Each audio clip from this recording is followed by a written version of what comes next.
All right, so I introduced myself, and I know everyone kind of sees a different order, so I'll just call on you. If you could say who you are and what organization you represent and kind of what your role in this has been or will be going forward. So David, go ahead and introduce yourself, even though I kind of Yeah, hey everyone, my name is David, so I think I've seen a lot of your names at least before, but like Don mentioned, I've been helping the office out with some of the community engagement stuff this summer, as well as helping with some of the other projects that Brianne was working on. So nice to see everyone.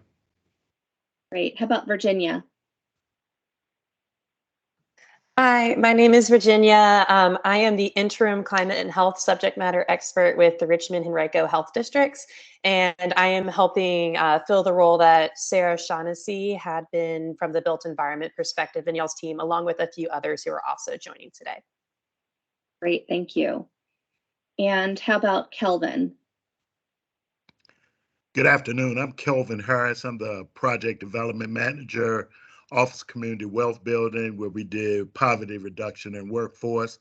I think previously we had probably 5 or 6 members on different committees that was working with this. A lot of that also was around us standing up what we call the community ambassadors. Along with you all's transition, they are now transitioned and are working directly under Human Services, and also with some ties to the Office of Engagement. So I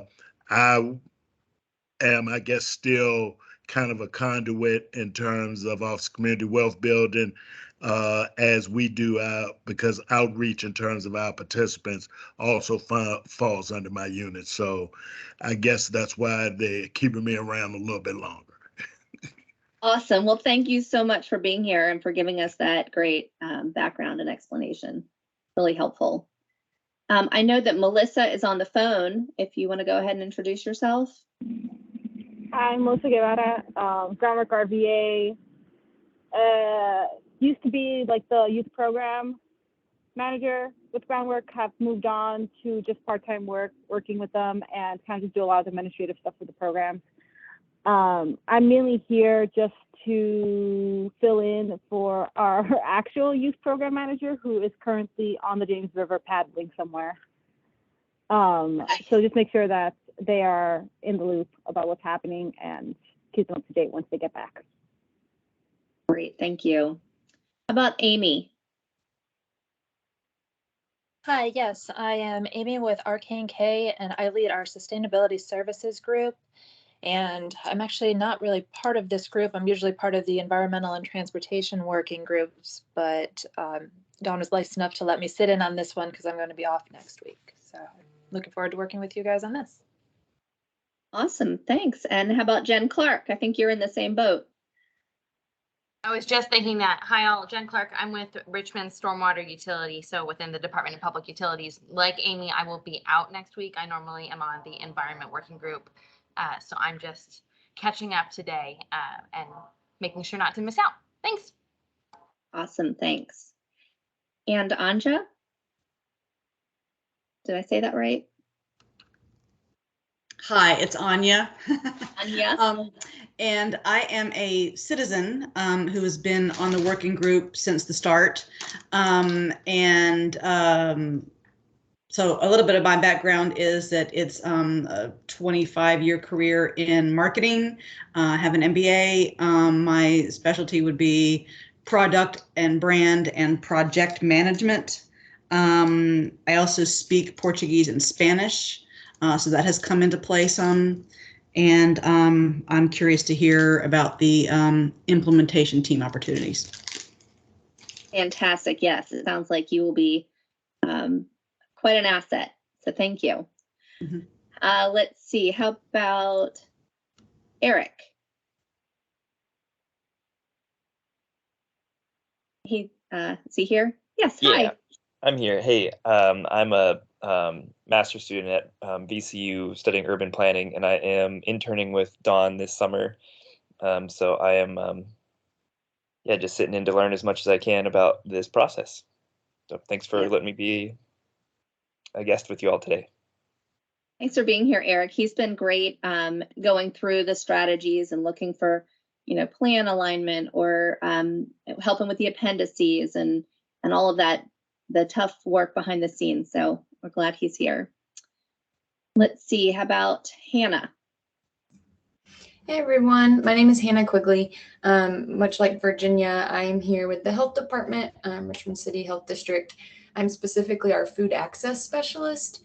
So some of the when reviewing the plan and kind of input that I've provided through Sarah in previous working group meetings has really been focused around our concepts of growing food and urban agricultural space, in forestry in some ways as well. So I'm glad to be here and thanks for all your hard work up until this date. Thanks. So glad you're here. How about Bill Lawson?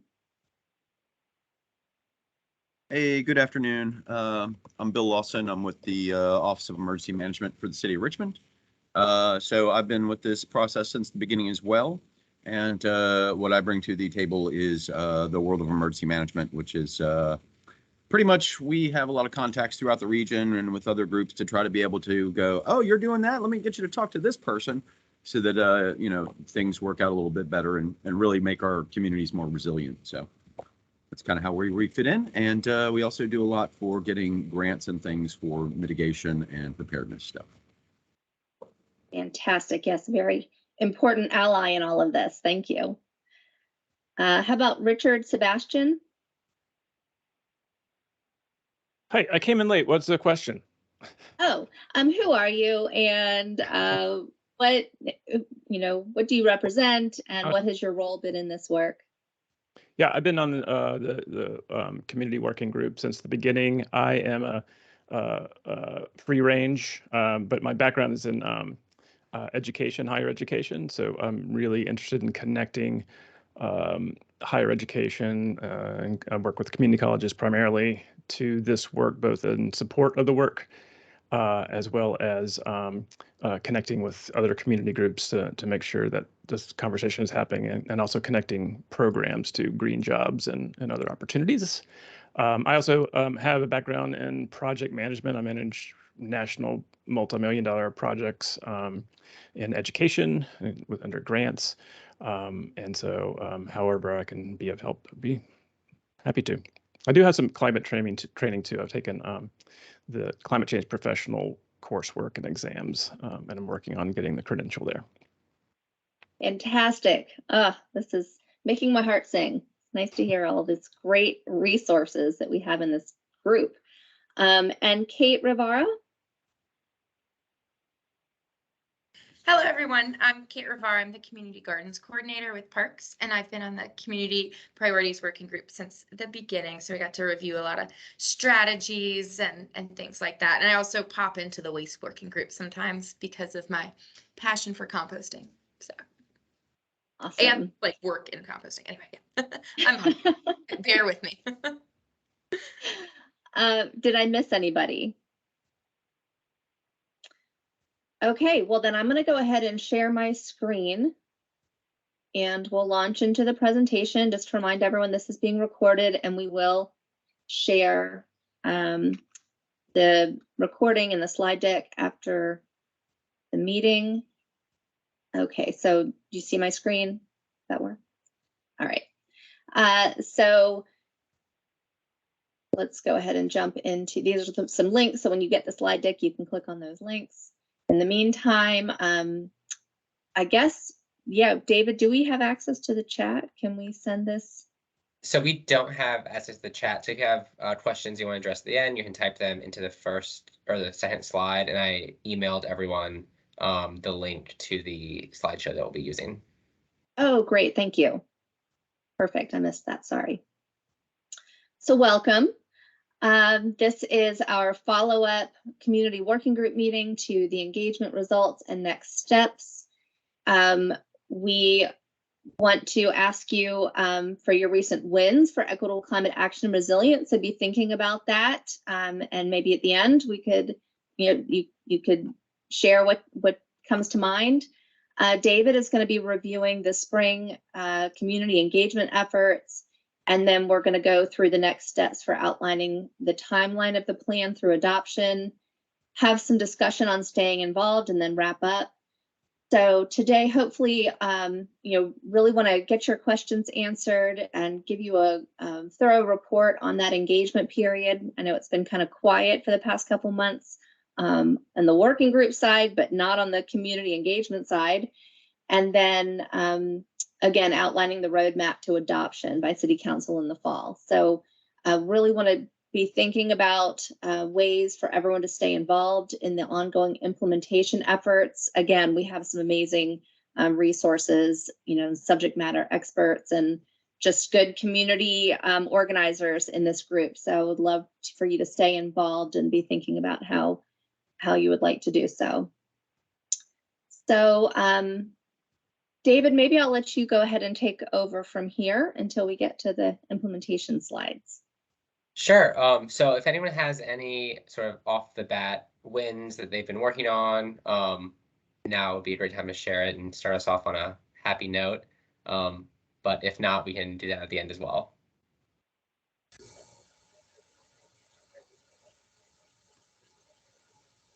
Hello, this is Kelvin Harris, Office of Community Wealth Building. I think a win yet kind of fits in here. We've partnered with Councilman Robertson and the Department of Parks and Rec. And for the last 4 months, we have been holding solar panel installation training for Richmond residents who have signed up through Office Community Wealth Building and other groups. And we are planning to continue that in the fall. It was kind of a pilot. I don't have the total numbers, but usually 8 to 15 people per month. And we just finished the June class last week. And I think they're going to take a month off and then start back in August. And one of those initiatives are, trying to have more people aware of alternative energy sources, but also possibly cultivating people for jobs that are more green and deal with client action. Kelvin, thank you so much for bringing that up. I did attend that Friday kind of graduation luncheon, and I was thrilled. I was so pleasantly surprised to hear all the conversations, all the representative agencies, and the passionate trainees. So definitely an important program to promote moving forward. Thank you. Thank you. Hey, for just a administrative thing, I know when I'm following the website, I see the information is being pulled up following the Google Docs. Is there a way you can pull that up on the chat here so we can pay attention to both on one screen? Like right here, I'm not being able to see anything that just says partner updates, but the slide on Google is getting updated in real time. Yeah, so I emailed the whole group the link to the slideshow. If you want to pull that up, I think just because Dawn is sharing her screen, it's not updating in real time. I think you're sharing the slideshow, not the Google Docs. So we're seeing a slideshow that's not getting real time. If that makes sense, but. And So some of us here you did go. not receive the PowerPoint through email Yeah, either. yeah. So that's Yeah. right there. We can watch the updates instead of trying to flick back and forth and have that conversation. Sorry, just wanted to try to pull that together. Thank you. Oh, so I do have an update as well if we want to add that in. The Emergency Management Alliance of Central Virginia, you can just write EMAC, AMACV. Yeah. They're working to take the COVID-19 fund and make it more all hazards. And that is to basically, it's something to fill the gap between when there's a state or federal disaster versus when somebody is impacted from a storm or other event. So if your home is flooded out, that might be able to help you if there's not a state or federal declaration for an emergency. Great. I have a win, and it's tied to a very specific strategy. Dawn, I didn't finish my reply to you, but strategy, the environment 1.3, 2, right? Like the little 2 eyes, just if you want to. We did, done, check, done. Identified changes needed in the community garden ordinance for the sale of produce grown in community gardens, like that passed council last month, this month. I don't remember when anything is right now. I know land use heard it on the 17th of May, so it was like the week after that. So it's there, and so our some of our current work is working on like new rules and guidelines and a handbook, and like really having some standards for what that actually looks like now that city code allows it. So that's exciting. Yeah.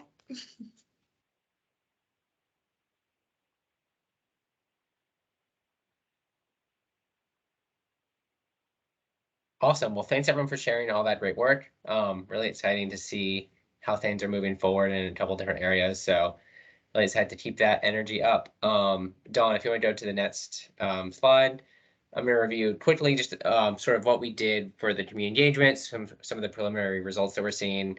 So if you want to go to the next one, Dawn. So our formal engagement period lasted from April 19th and ended actually last Sunday on June 19th. So it's about 2 months open. And as you all know, we had a number of ways to get involved and provide feedback, including commenting on the entire draft plan online, taking surveys, both online and paper versions in English or Spanish. And then our team was out at community events and giving presentations and stuff like that. And so preliminary sort of results, we got almost 400 online surveys completed. And we have a lot of paper surveys still coming in from our community partners, members of the roundtable and things like that. And so we'll be adding those data points from the paper surveys to the online ones and sort of seeing the entire picture of the response to that survey. The plan itself got over 2,600 views on Conveo. I know that probably about 100 of those were between me and Dawn, but besides that, there was a lot of viewing and interaction with it, and over 300 specific comments and questions. And so that's definitely an uptick from the last time we used Conveo when the strategies were still being drafted. And so that's encouraging because the plan is quite long. And so lots of engagement with that online. The team was at 20 community events and presentations around the city over those 2 months. So at civic association groups, council meetings, larger events like Hammers and Ales, and sort of everything in between. And so tried to get out there now that it's nice out, now that it's a little bit safer to do so. And so had a lot of good conversations face to face.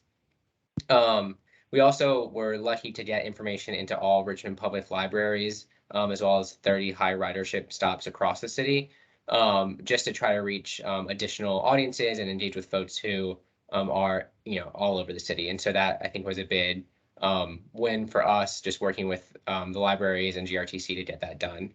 And then our newsletter had the highest engagement so far that since we've been sending it, with over 500 opens. So overall, we feel like we were able to get the word out effectively, given sort of our resources and capacity, and cover a lot of new ground, and learned a lot of new strategies for our ongoing engagement efforts. And so now that the sort of quote unquote formal period is at an end, we will be looking to continue to do a lot of this work in the interim period between now and adoption and moving forward, just to make sure that we maintain a lot of the relationships that we've started building over the past 2 months.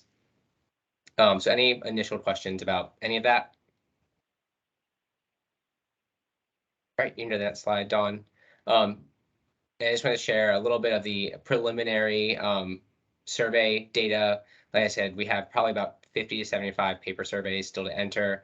So this will all change. But in terms of representation, unfortunately, sort of like previous engagement efforts, we were a little underrepresented in the 6th and 9th districts in terms of responses to the online survey. But a lot of our work with the paper surveys were in those areas. And so we're hoping that once we enter that data, that those numbers bump up.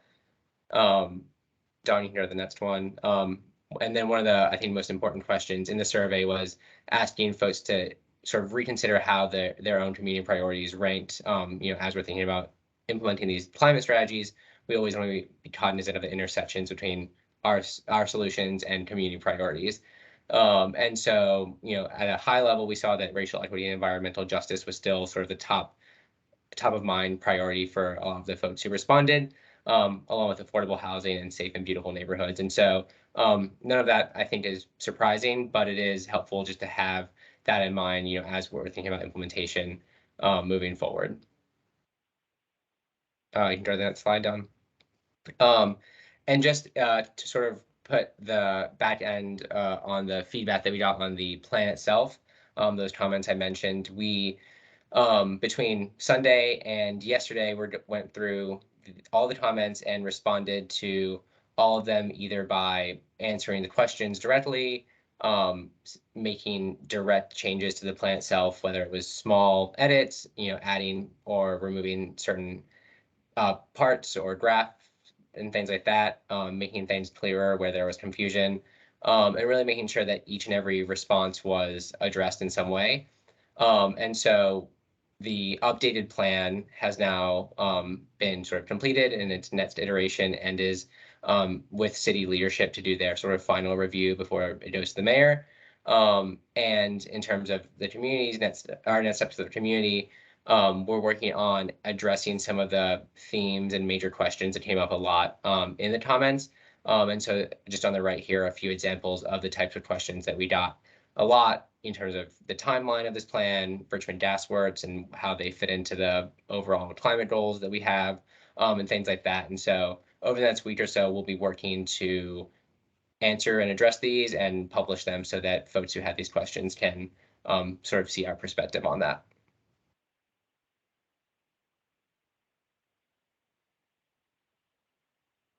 So any questions before I hand it back to Dawn about our engagement, what we did, anything like that? Awesome. Well, thank you. All right. Thanks, David. Yeah, he's been busy all over Richmond for the past couple months. So it's just in a few slides, summarized in a few slides, but there's a lot of work going on behind the scenes. I'm just going to scroll back up to that previous slide for a second, just to share with you that the goal now, besides getting this plan to adoption, is for every single one of us and every single Richmonder to get the sense of this community-owned plan, to understand the scope of what it is. And so these are the tougher questions that we were getting. A lot of the comments, a lot of the feedback we got was about, this is just kind of a drilled in level of detail that's added to implementation. But we do want to be able to answer these questions, and we want to think them through strategically. It's just going to take all of us. It's not something that one person can answer. So just in terms of kind of the scope of where we are and what to do with these tougher questions, they're great questions that are going to take some time to solve, right? Like, that's why we're in a climate crisis. And that's why so many stakeholders are involved in this process, and why engaging the community is the #1 priority. So with that, and Dawn, I see that JJ has hand up. Sure. Question? Yes. Hello, everyone. What was the total amount of people that participated as far as giving feedback or with the surveys?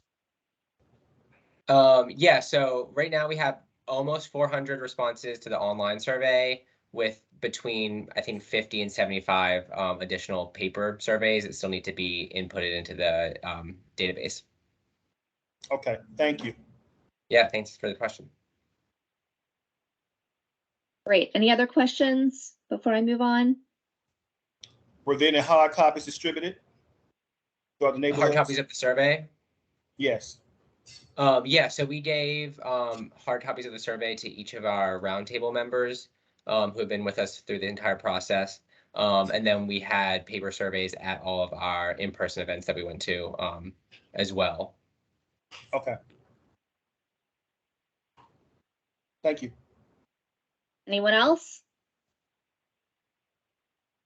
Okay, so the path to plan adoption, that's where we are now. we've been through a lot together, and we're all the way just 2 circles away from plan adoption. So right now, as David explained, we are, we made the revisions. We are preparing the appendices, which are going to get at some of the more technical. We have some very technical citizens who want some technical explanations. So we have appendices with methodologies and greenhouse gas inventory and modeling and all that good stuff that Eric, our intern, is helping us with too. So all of this is going to go, once we get city staff feedback over the next couple of weeks, it will go on to CAO and the mayor, and then eventually city council for adoption in the fall. So this is the plan. It's just going to take everyone answering those tough questions and making sure that everyone understands where we are in this process. Some of the feedback was like, well, you missed this, that, and the other. Can you, revise the whole plan and then put out a new plan for public engagement? That didn't come up very many times, but the first time I read it, I made my heart lurch. But what I want people to understand is the goal of this is that we have this really comprehensive document and everything does fit into it. It's just going to be the implementation planning is where we can do, get to the level that people want to see. So that's the timeline.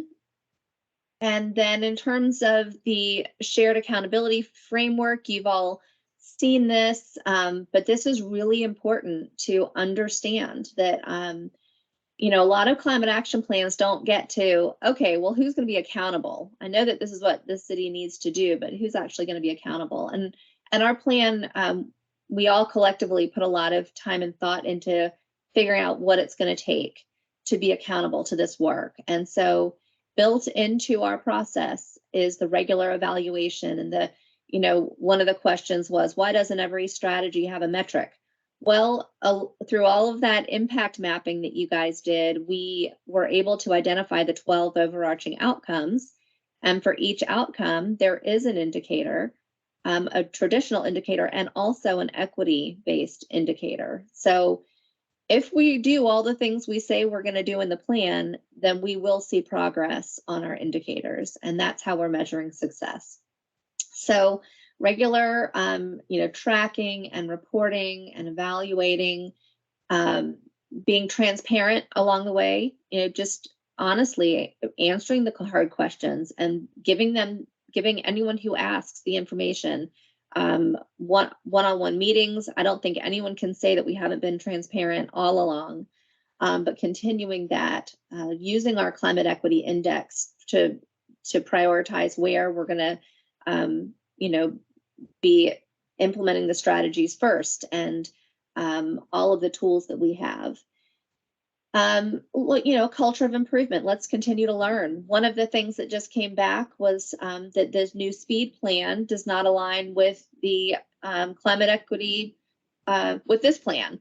And that's true. They were a lot of work in the city. It's tough to have all the conversations that need to happen all the time to make sure that everything is aligned and repeated where it needs to be repeated. And so improving our practices with an ongoing culture of improvement, looking at lessons learned is really important. And with this plan too, we expect to have a plan update every 5 years. So in 5 years, we will have learned a lot, and it will be even better than the first time. I still see a hand up. Is that from before, or is there a new question? All right, so trust and relationships, so important. Really, this is a it's an equity-centered plan. So building those trusting relationships with our community, an ongoing roundtable, convening of partners, those implementation teams, really centering equity in the teams as well, not just, it's not like we got to this point and now we're going to let that go. Ongoing trusting relationships.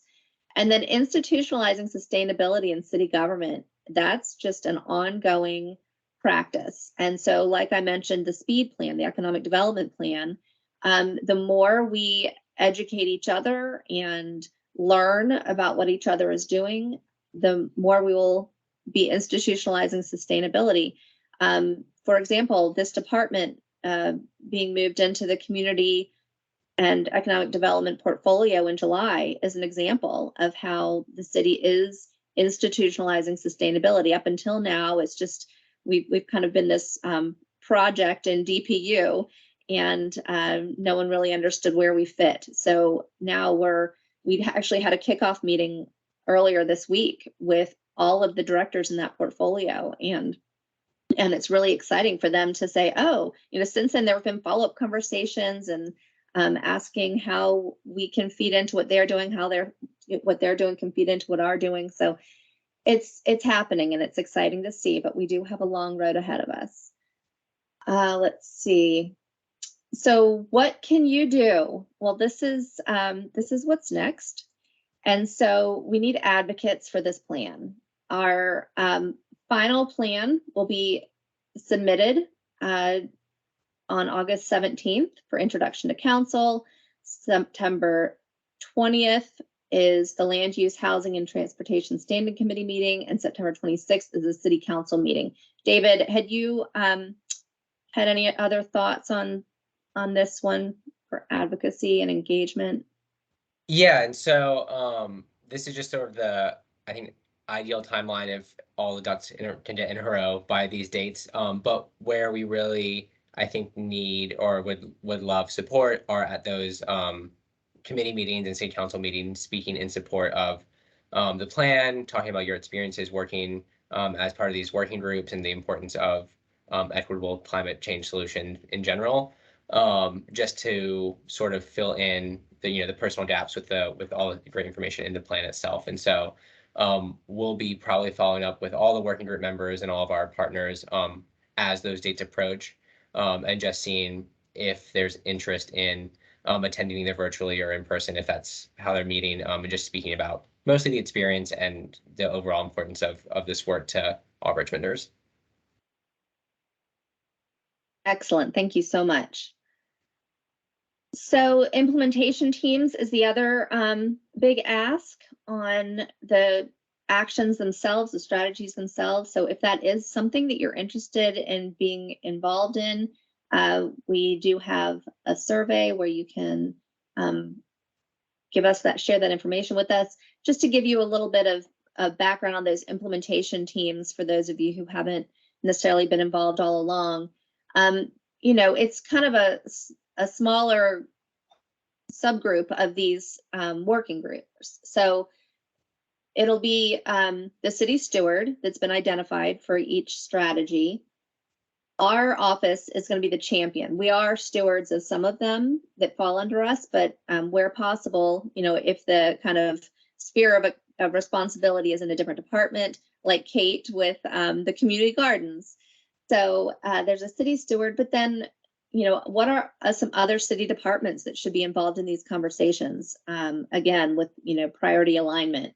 Other agencies, are there private sector representatives? This spring, we've been doing some focus group meetings with developers and just different folks who will have a say in the implementation of this work. And we want them to be involved from the beginning to make sure that we're all in it together and coming up with solutions that benefit everyone. Looking, of course, for the community organizations that need to be part of this, and what are the equity partners? What are the representatives from the community that need to be part of these conversations? So those are what the implementation teams look like, and they will have. So this little table here is taken directly out of the plan. In terms of the shared accountability framework, they will be responsible for implementing the strategies and actions using the equity screening tool and implementation guide, the climate equity index, and then providing updates to the office. So we are going to be tracking and reporting, but we need the groups to be updating us regularly. It's a two-way conversation. The implementation toolkit, I don't want to spend too much time on this, but it's the background on all of the strategies that you guys have developed. You know, at the top, those 2 rows, we have this massive workbook with all of the information and brainstorming and equitable next steps, and all that work that you did has been captured, including all of the community engagement feedback each stage of the way. You know, relevant legislation, all these different columns have information associated with each of the strategies. So this workbook is going to be, there will be kind of a one-on-one meeting between the champion and the city steward to walk through this, you know, the instructions, where the resources, the strategy details. There's a project planning worksheet where they will outline who the team members are and what the steps are that are expected, project expectations for planning purposes, and then the equity screening tool that the roundtable developed and that you all have seen before and used for all of the strategies, the climate equity index, some guidance on how to use that, and then a reminder of all the outcomes and indicators that are going to be used to measure the progress of our plan. So that's the implementation toolkit as it stands now. And I just wanted to get some of your thoughts. So all along, we've seen this on the left, the working group ground rules and group expectations. And you guys developed this way back, you know, almost 2 years ago. Respect and be present, everyone participates and no one dominates, be additive, not repetitive, aim for consensus, but also consider, you know, I can live with that.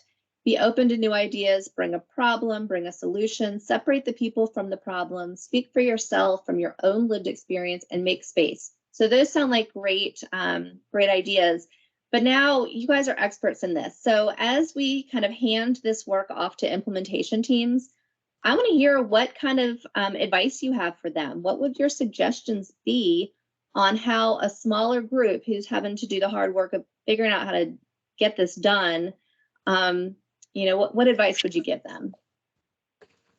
And Dawn, if you stop sharing your screen, I can take notes and they'll update for everyone. Okay. So feel free to come off mute if you have a suggestion. I can speak, especially for working in communities. Don't be inflexible, I guess. Just because we may think that the solution is one thing does not mean the community itself is prepared for that solution or sees that as a viable option for their specific communities.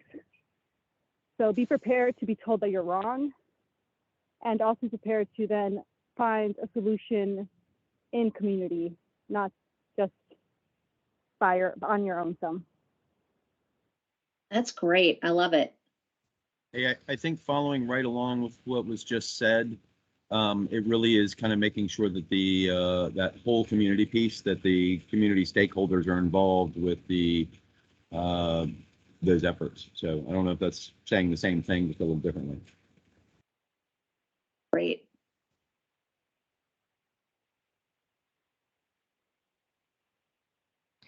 I'll add in, it's not on the community working group list, but in the environment working group, we used ELMO, which is enough, let's move on, and the 7-second silence rule. So if it had been no communication for 7 seconds, it was time to continue on our way. I thought those were really handy, and we use those with our stakeholder groups now in stormwater utility.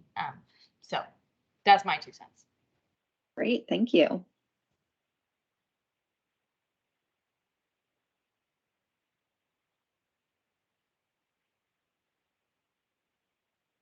Any others?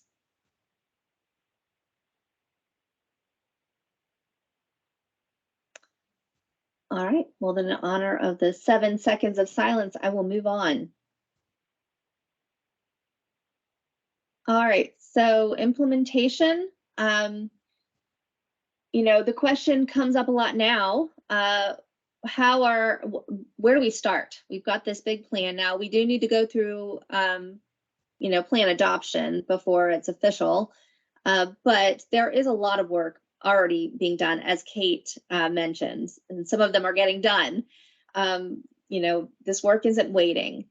But what we were able to do is just to remind everyone when this question comes up to you, where do we start on all these strategies? Well, we took the prioritization matrix, just to remind you, it's been a year now since you've seen that, but that massive spreadsheet that assigned numerical values to all of the criteria, and then the roundtable weighted them against each other, and then we came up with the scenario that made the most sense for it to be an equity-centered plan. That matrix actually ranked all of the strategies on their impact. And then we looked at the plan timeline, the near versus far timeline in the plan, and then the status of where they are. So like, let's say Kate's strategy, I don't have the whole plan memorized, but let's say the one that she mentioned was a far strategy. It wasn't necessarily something that was going to happen until 2027, but it's in the works. The momentum is there, the capacity is there, maybe some budget's there. So it got, elevated in status. Maybe there's some departmental alignment. There's another department that is figuring out how to get it done sooner. Maybe there's some ARPA funding already associated with it. And like I said, projects underway. So looking at all of those elements, we have some suggested FY23 priorities. This is not anything that's been finalized, but just to kind of give you an overview, reducing Richmond's energy burden, really looking at all of those elements of prioritization. We want to see Richmond's energy burden decreased. So doing some lead by example strategies under the Objective 1 municipal stuff. Residential energy efficiency retrofits, that's a really big one. CPACE is happening, and solar access and education is happening, as we heard about the Bridging the Gap work that's going on. And then for this pathway, increase Richmond's resilience to climate change, some of the things that were prioritized and are even already in the planning stages, the community benefit scorecard, compensating community members, building capacity among community leaders, and resilience hubs. Those are all things that are kind of at the top of the list. For the environment group, expanding green space and enhancing natural resources, some master plans. We have the Parks Master Plan, the Urban Heat Island Reduction Plan, Urban Forest Master Plan, and Neighborhood Prioritization. Those are all at the top of the list. In the transportation pathway, what's going to be happening is most of that work is going to be integrated into Richmond Connects. So that's exciting. It's going to, Richmond Connects will have an EV action plan, and of course, centralizing the integrated connectivity and complete streets ideas. So those are happening sooner than later. And then on the waste pathway, lots of education around waste reduction and the composting work that's already been piloted. It's expanding, so that's exciting to see. So any questions on that? Because I know these are the questions that that we get. So I thought you might want to see what we're saying at this point. And again, nothing's been finalized. The plan hasn't even been adopted. So this isn't, it's preliminary. These are suggested priorities. All right. Did I jump ahead? Nope, that was it.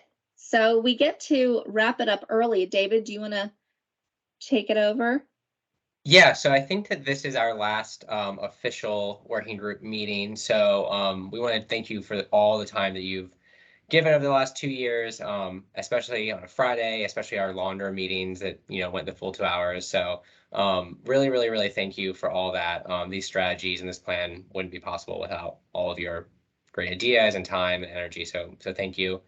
As we move into this sort of next phase of what this is, feel free to reach out to Dawn if you want to be looped into those implementation teams. Once those get off the ground, we can make sure that you're connected to the strategy or the pathway that you're really passionate about, because we need all the smart folks in the room that we can get for those. as the city council meetings approach, we'll also be reaching out to see if anyone has any interest in joining and advocating for plan adoption, either live or through written comments and stuff like that. And so we can provide a little bit more guidance on exactly how to do that for folks who are interested. And otherwise, we were thinking about potentially trying to get together with all the working groups if and when the plan is adopted for some sort of congratulations and celebration. So that may be coming down the pipeline as well. So lots of exciting stuff to wrap out the summer, but let us know if you have any questions, any final updates, or resources that you want to share with the group. But otherwise, just thank you again. Awesome. Thanks, David. Well, for those of you who want to jump off, I want to thank you personally for all of the time and thought that you have put into this plan. It is so impressive. We really centered equity in this process, and it shows. So thank you for being here, and I'll be staying on if anyone wants to hang around and ask me any questions, but otherwise, enjoy your weekend, have a great summer, and we will be in touch. Thank you. Thank you. Thank you. Yeah, Thanks thanks for for coming. all of this. I guess I have a question on as far as like advocating, can I do any of that?